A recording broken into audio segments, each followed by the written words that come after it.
Jam në studio me dy kolegë të sportit, po prezentoj fillimisht Anton Cicani, zëvendës kryeredaktori Sport Express. Faleminderit që je këtu për të kuptuar më shumë mbi votimin e sotëm dhe sigurisht gazetarin e sportit në Ora News Glendi Tafaj, mirëmbrëma Glend. Faleminderit që je këtu, ke qenë durrës sot gjatë gjithë ditës, ne kemi ndjekur në transmetim të drejtë për drejtë, po do nisja me mikun e ftuar. Anton, ishte surprizë fitoria e Dukës?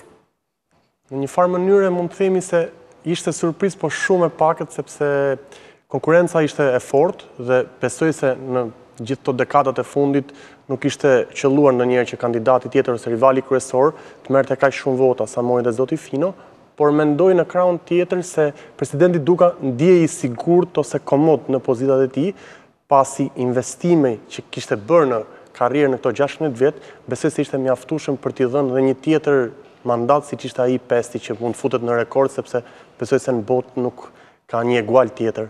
Që të kishte, po për ty Glend, ati? Realisht, përpara votimit ishte shumë kryesore çështja e shoqatave që duhet votonin.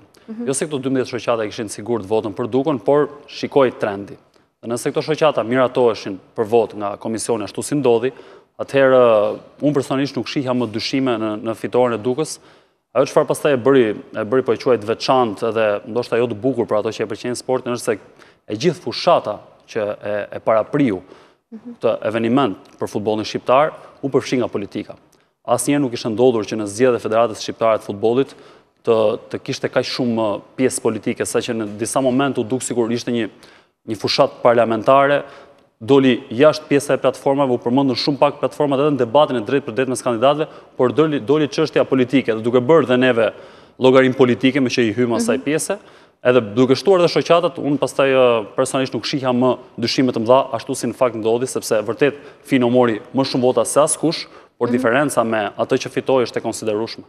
Po, në krahasim me garat e mëparshme që ka pasur Duka, nuk ka pasur rival të nivelit Finos, kështu që ndoshta ndaj dhe nuk ka pas të njëjtin debat që pati këtë radhë. Besoj e fundit është ndarë me një duartrokitje, domethënë nuk ishte as pak një rival tjetër. Mund të themi se me Rudi Vatën po dhe në atë kohë ishte shumë e vështirë që vinte fitoria nga një njeri i sportit, sepse zoti Duka kishte konsoliduar raportin e tij me futbollin. Mendoj se në këtë rast, duke përmendur dhe shoqatat që janë problematika e vetme që u ngrit gjatë kësaj kohe dhe ishte teza që rivali Fino shpalosi kundër Dukës, besoj se edhe pa ato, po të shohësh votimet, dalin që prapë zoti Duka fitonte me 2 vota më shumë, që do të thotë që votbesimin e klubeve ai e mori dhe nuk mbetej te shoqatat, që gjithashtu do vazhdojnë në një proces gjyqësor siç ka deklaruar zoti Fino. Tek procesi doja të ndalesha.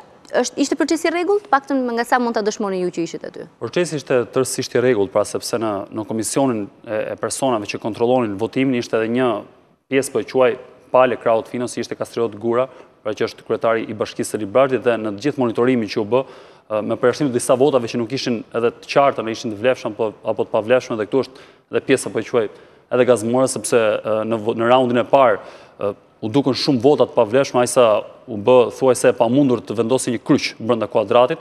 Raundin e dytë u pa shumë përmirësua. konspiracion në rrjetet sociale për këto votat e pavlefshme. Nuk dinin si të votonin apo i kishin bërë qëllimisht sepse dërgonin sinjale tek ata që kishin premtuar votën? Nëse bënin qëllimisht, duhet edhe në raundin e dytë ta bënin. Raundin e dytë e përmirësuan. Thjesht në raundin e parë një tik të thjeshtë e kthejnë në u. Domethënë ishte kaq ky ishte problemi. Thjesht ishte gabim në vendosjen e shenjës. Flasim për kryetar bashkisë që nuk din të votojnë? Ka dhe president, jo vetëm kryetar bashkisë, edhe shumë president Edhe president klubesh. Mund të themi që disa nga... Se nuk besoj se kishte aq shumë emocione sa nuk dinin si të votonin, apo Sigurisht, aty ishin shkruar më shumë se ç'duhej paktën. Edhe ishin shumë gabim, ishin 11 sa që u limituan në 4 votat pavlefshme, sepse disa... A mund të ketë qenë e qëllimshme? Përja e pavlefshme? Nuk mund ta lidojnë dot kaq shumë, sepse do ishte pastaj që ta vinim procesin në nënhetim. Dhe nuk besoj që është ashtu, duke qenë në praninë e UEFA-s që në fund do të deklaronte se çdo gjë u bë në mënyrë shumë të rregullt dhe fitoi demokracia, mund të themi, do thojë ashtu siç kërkonte dhe UEFA. Besoj se mund të ishte vetëm lapsus dhe asgjë më shumë. A ndikuan shoqatat që denoncoi Fino në rezultat?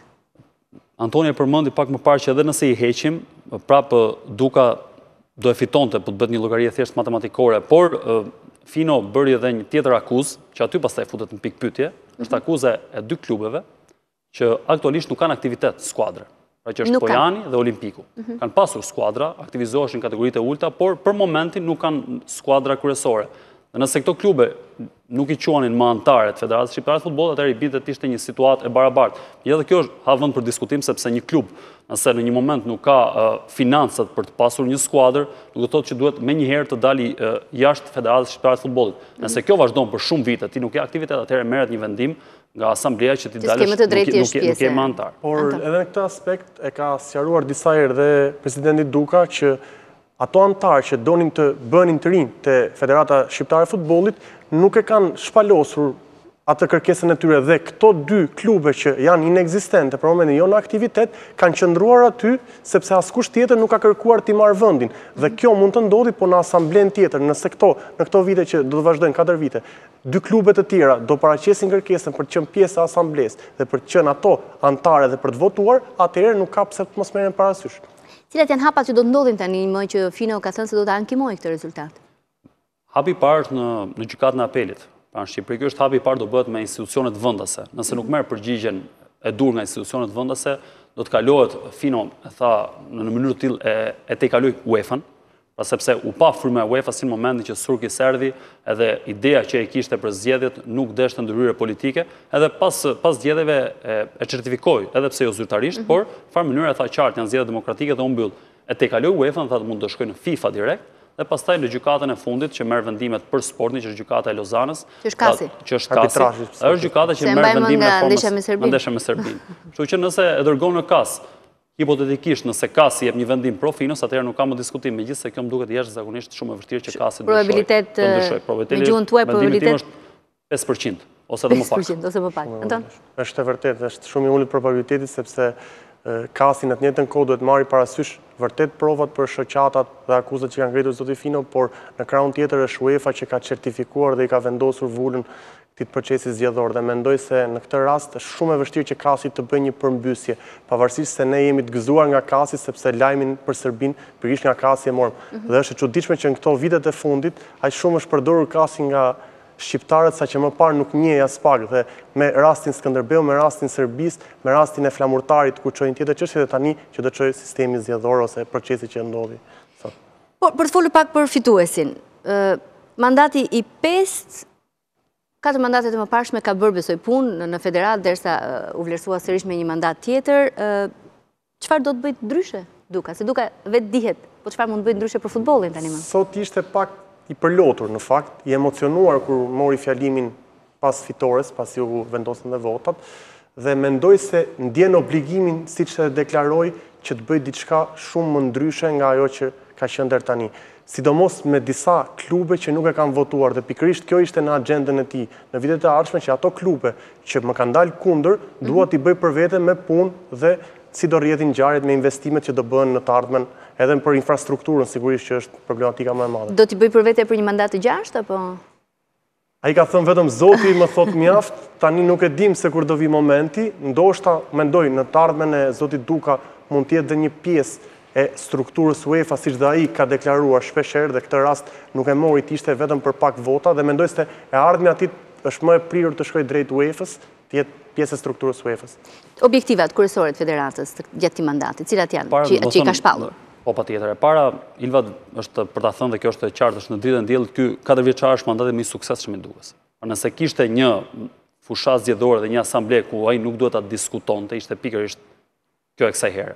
Sepse herët e tjera ka pasur problematika të shumta dhe vazhdon të ketë futbolli shqiptar, nuk është se erdhi Duka dhe na shpëtoi, por është mandati në bazë të rezultateve, në fund fare rezultate që të jep të drejta, po të thotë që ti nuk je për këtë punë. Shqipëria është kënë europian. Meritet gjithë futbollistëve, meritet e Bjazit, por edhe meritet presidentit që drejton një federat. Skënderbeu shkoi 2 herë në grupet e Ligës Europës. Po ashtu u ndërtuan 2 stadiume, po mbaron stadiumi i tretë edhe me ndihmën e Federatës Shqiptare të Futbollit. Pra nëse ka një mandat ku puna e Dukës është e dukshme, e mbështetur dhe nga qeveria, e mbështetur dhe nga qeveria, patjetër, por ishte edhe federata promotore gjithçkaje që u arrit në këto nivele. Pa llogaritur pastaj edhe pjesën e terreneve sportive që janë përmirësuar ndjeshëm, kështu që nëse ka një mandat ku ai nuk do të diskutonte ishte pikërisht ky. Pastaj a ka për të rregulluar? Ka shumë. Problemi kryesor është boshatisja e stadiumeve. Është një problem që mund duket edhe si dytësor, por është një problem për mua parimor në futbollin e një vendi. Nëse ne vazhdojmë të kemi stadiume bosh, atëherë ku po e çojmë këtë futboll? Ndërsa unë që nuk lidhem shumë me sportin, do thoja problemi kryesor është heqja e dyshimeve që ndeshjet shiten e blien. Po pikërisht do ta nisja me këtë përpara, sepse kjo i zbraz edhe stadiumet. Dyshimet se ndeshjet janë trukuara. Vjen nga dyshimet që shumë ndeshje janë trukuara. Çfarë ka ndorë federata për të bërë për këtë? Po realisht monitorimi është ajo, Anton, që mund bëj kryesoria dhe dërgoj çështje të ndryshme edhe në UEFA, pastaj ka diçka tjetër që duhet që në Shqipëri të përmendimin tim të vendoset më njëherë, qoftë edhe nga Federata Shqiptare e Futbollit, qoftë edhe nga ndihma e shtetit, të ketë ndëshkim, pra të gjejnë ata që trukojnë, qoftë edhe nga duke filluar nga president, nga futbollista, dhe të ketë ndëshkim të vërtetë. Kemi parë ndeshje realisht në kategorinë superiore, por edhe në kategoritë e ulta, dyshimet janë të mëdha, por deri më sot asnjë nuk është dënuar për dyshime për trukim. Kështu që nëse ka trukim në Shqipëri, nëse duam t'i heqim, siç më bëri Anglia ligjin dhe tifozët sot nuk futen më në fush, sepse kush futet në fush në Angli e ka taksative 3 vite burgim, ashtu do të ketë një ligj, të ketë shembull që nesër pas nesër tjetri kur të mendoj të trukoj, ta mendoj 5 herë, jo ta trukoj për një. Mendoj se çështja e trukimeve është pak e ndërlikuar. Është një sindrom e Ballkanit, më shumë sepse edhe në vendet e tjera fshinje që kemi, Kroacia, Maqedonia, Malizia apo Serbia, edhe pse ne nuk jetojmë me atë vende, nuk e njohim pak a shumë kulturën atyre, por dhe ato kanë të kulturën e dyshimit për shumë klube. Mund të bëhet, siç thatë Glendi, që ne të fillojmë ta monitorojmë më shumë, ta kemi nën kontroll futbollin ton, dhe besoj se kjo do jetë dhe në mandatin e 5 zotit Dukët që të shohë në një ndryshim dhe këtë futboll, por mendoj se boshatisja stadiumeve nuk vjen shumë, nuk është shumë çështja e trukimeve të ndeshjeve. Mendoj se është më shumë çështja që njerëzit kanë humbur besimin te spektakli që mund duroj futbolli. Ndoshta edhe infrastruktura ndikon disi, por kam përshtypjen se shqiptarët janë një popull që më mirë preferojnë që ato 2000 lekë, ato 3000 lekë që të blejnë bilet, ta shpenzojnë diku tjetër se sa të shkojnë 1 orë gjysmë në stadium të ndjekin një ndeshje. Mendoj se kultura e shqiptarit në këtë aspekt është pak më mbrapa se sa të tjerë në vende të tjera, sepse mund të themi një ekip nuk do fitojë gjithmonë. Fiton ka një ekip që fiton ka një tjetër, kthehet dhe nuk duhen dekurajuar. Normalisht shqiptari duhet shkojë, tifozi duhet shkojë gjithmonë në stadium dhe vetëm më shumë mund t'i japësh zemër. Dhe një tjetër çështje që doja të ngriha ishte ajo e kartës identitetit që po bëhet problematike. Kohët e fundit tifo grupi Partizanit, ultrazgjeristë nuk kanë qenë pranishëm në stadium sepse refuzojnë të futen në stadium me kartë identiteti. Dhe në një farë aspekti kanë drejt ligjor sepse në ligj nuk është shkruar që të kesh të paraqitur një kartë dokument identiteti për të qenë pjesë e stadiumit. Domethënë, jemi edhe ne pak shkaktarët policia që po i largojmë tifozët, aq sa vijnë pak. Më kryo mua përshtypja apo pisa më e madhe gazetarët sportiv ishin me Dukën? Si është e vërteta? Jo, ideja është që ndoshta edhe në pjesën politike në Ilva jemi pak jashtë. Sigurisht jetojmë në Shqipëri, e përjetojmë politikën, por në fund fare nuk na prek drejt për drejt, pak në punë e përditshme që ne bëjmë. Nuk është se ne shkojmë në komisionet që zhvillohen apo jemi në parlament. Po jeni të varur nga lajmet që dalin nga federata. Patjetër që jemi të prekur, por duke parë se çfarë ka bërë politika në gjithë këtë periudhë tranzicioni, kemi pak idenë që futbolli mos prekej shumë nga pjesa politike, pavarësisht se Pra me sa po ndjejun keni pas një lloj alergjie ndaj një kandidati politik? Një kandidati politik, Ilva, për më shumë që nuk pranoj të ishte dorë as nga mandati. Minimumi që duhet bënte ishte të ishte dorë nga një mandat si deputet, sepse po i hyn një garë tjetër. Natyrisht statusi federatës nuk janë dalonte. Nuk e kërkonte këtë. Nuk e kërkonte, por për të qenë jashtë çdo paragjykimi duhet të ishte dorë. Pastaj në krahun tjetër unë më shumë se sa e kam tek pjesa e politikës, e kam tek ajo çfarë një person bën në 4 vite. Nëse një person bën mirë në 4 vite, natyrisht ka vend të përmirësuar, por nëse ka bërë mirë dhe ka të dukshme, unë po flas për 4 vitet e fundit. Pastaj fillim mund të ketë problem. Anton, me çfarë ja u prish mendjen, zemrën gazetarëve të sportit, Duka? Nuk është se i prish zemrën gazetarëve të sportit, sepse me çfarë bua merr me të mirë. Ky term ka kaluar pak, nuk është se ka ndonjë mjalt që na mbëlton dhe ne mund të flasim mirë ose jo, është ajo që thot Glendi.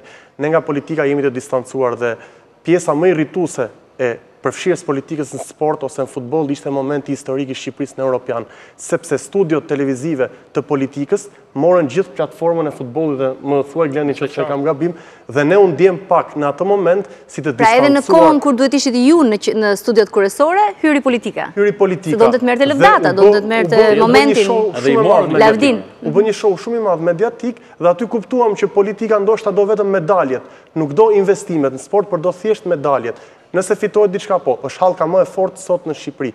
Besoj se duke qenë se shkuam në Europian dhe e njohim Shqipërinë, ka më shumë merita futbolli se sa politika. Pastaj është edhe pak e përgjithshme, Ilva, çfarë ka bërë politika për sportin shqiptar deri më sot. Investimi që bëhet në jo vetëm futboll, por në përgjithësi në sportin në Shqipëri është minimal. Kështu që edhe ato triumfe që vinë për skuadrën përfaqësuese, politika ka zero merita, ose mund të ketë meritat e investimit në stadiume, por nuk ka meritat drejt për drejt tek skuadra, nuk investon, pavarësisht se pastaj ai shpërblimi i famshëm pasi kombëtari u kualifikuar ishte egzageruar. Në krahun tjetër ka sporte të tjera që marrin një buxhet minimal, kështu që në momentin që politika apo edhe vetë zoti Fino, nuk kemi parë ndonjëherë që një komision të ngrejë zërin lart për sportin, u kujtua për futbollin një muaj para, kështu që në këtë pjesë ajo na bën të ndikojmë nga pjesa politike që mos prehet nga futbolli. Një tjetër mund të shtoja vetëm diçka. Zoti Fino ndoshta gaboj kohën, sepse siç tha Glendi, një muaj përpara zgjedhjeve nuk mund të dalësh hapur vetëm një muaj. Duhet ta kishe nisur fushatën pak më përpara, sepse përsëriteshin të njëjtat shifra gjatë gjithë asaj kohe. Glendi, ne kemi diskutuar bashkë edhe në dhomën e lajmeve. Futbollist nuk mund të bëhesh kur shkon 20 vjeç të shkosh në kombëtare. Duhet të investohet, nuk e di nëse është detyrë federatës apo e gjithë shoqërisë apo e qeverisë apo e mekanizmave të tjerë, strukturave të klasave në shkolla, të investohesh që kur je fëmijë, siç bëjnë vendet tjera, siç ka bërë Serbia me tenisin apo dhe me kultura të tjera. Për futbollin, a ka diçka të projektuar që do të investohet, do të ketë më shumë vëmendje? Kjo është një pikë që të dy kandidatët kishin parimore, si Duka dhe si Fino, dhe kjo është pastaj pjesa që mua më pëlqen tek të dy kandidatët, që të paktën ka diçka që lidhet drejt për drejt me futbollin, më shumë se sa premtimet që unë do bëj 5 stadiuma apo premtimet që unë do dërgoj kombëtare në botror, se këto nuk i ketë drejt për drejt tindor. Qoftë edhe stadiumet duhet bashkëpunimi me qeverinë, se ti nuk i bën dot, edhe fushat e të gjithë klubeve ti nuk i bën dot po s'pate bashkëpunim, sepse s'ke buxhet. Ndërkohë që një gjë që ti mund ta bësh është masivizimi i futbollit dhe rritja e futbollit tek fëmijët, përmirësimi i infrastrukturës fëmijëve, dhe këtu prapë dalim tek pjesa e ilëve e shtetit. Tirana ka pasur shumë fusha pas viteve 90. Ndër kur erdhi viti 90 ishin shumë fusha ku fëmijët mund të luanin. Sa fusha ka sot në Tiranë? Pra këtu duhet ndërhyet. Ky është problemi që politika ka sjell futbollit edhe sportit. Sot fëmijët nuk kanë ku luajnë. Atëherë këtu duhet ndryshojë, këtu duhet të rifillojë dhe të rigjenerohet sporti në Shqipëri dhe futbolli në Shqipëri, duke përmirësuar infrastrukturën. Federata ka mundësi të bëj presion. Patjetër që institucioneve, bashkisë, ministrisë, kushdo që ka, qeverisë. Të ndërtoj sa ka mundësi fusha dhe ka filluar 2 projekte që është Grow dhe Grassroots që ndihmojnë në masivizimin e futbollit fëmijëve, nuk është se do bëjnë namin, por të paktën ka filluar të lëviz diçka. Të paktën të spikante talentet aty ku janë, ku janë mundësitë që ekziston një talent, se vetëm me talent nuk bëhet kjo, duhet dhe punë edhe spikat tjetër. Unë do të marr një shembull që investimi jo vetëm i Federatës Turke, por gjithë shtetit turk në futboll ishte maksimal. Erdhi Turqia nga një vend që ne si Shqipëri nuk e diskutonin fitoren, në një vend që përfundoi i tretë në botë. Pra kjo vendndryshimi, investimet e shtetit, federata punë maksimale për të përmirësuar futbollin tek fëmijët, edhe të masivizohet sa më shumë dhe në fund fare do i nxjerrësh talente, do i nxjerrësh një ndërtar. Duhet bëjmë shumë punë për këtë? Do bëhet mendoj? Duhet bëhet shumë punë, mendoj se në një thënie të ish presidentit Amerikës Barack Obama pati deklaruar dikur që më shumë investime në sport dhe më pak në shëndet, sepse nëse rritet sporti, shëndeti është mirë. E vërtet shumë. Vetëm për ta mbyllur me një kuriozitet, kandidati i tretë nuk mori as votën e klubit që e kandidoi? Sa ndodhi apo? Kandidati i tretë do ishte, ndoshta po të kaloj, do ishte surprizë ta merrte edhe votën e klubit që kandidoi, domethënë. Kështu që ai klubi që kandidoi ishte sikur deri këtu ta bëra nderin, të futa ngar, tani mos më kërkon më. Ndoshta si ato titrat në filmin që nuk i shef kur njeri, domethënë kam parë filmin dhe mbyllet aty. Faleminderit Glendi Tafaj dhe Anton Cicani për këtë diskutim në studio. Nuk e dija që mund të përballojë 20 minuta bisedë edhe për sportin, po gjithçka ndodh edhe në lajmet qendrore. Mund të kandidosh në zgjedhjet. E sigurt që jo.